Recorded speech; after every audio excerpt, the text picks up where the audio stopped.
चलौ हे सखी हमारो बलमुआ। छठी घाट दियावा सुबह शाम जालौ हे सखी हमारो बलमुआ। छठी घाट दियावा सुबह शाम जालौ हे। बेनी के पियरिया बनी के कहरिया माथावा पर दौड़ा लेके साथ चलौ हे सखी हमारो बलमुआ।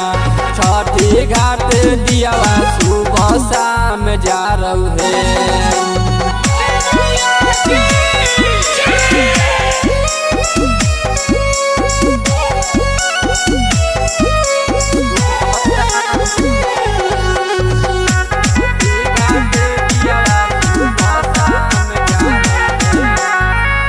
सखी है मालिनी से घरवा से फूलवा लाओ है।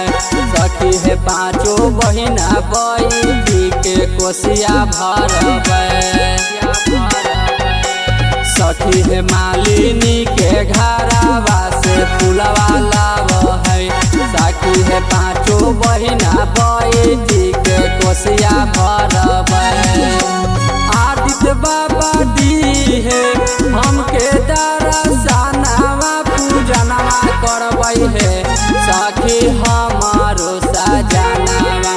छठी घाट दियावा सुबह शाम जा रही है सखी हमारो सजनवा।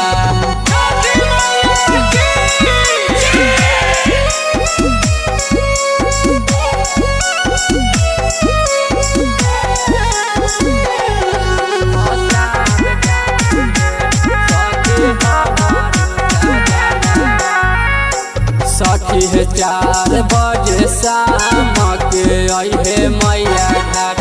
सखी है 3 टूसनहिया दौड़ा लेके जइहे घाट।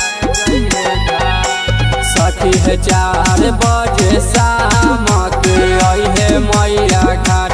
सखी है 3 टूसनहिया दौड़ा लेके जइहे घाट।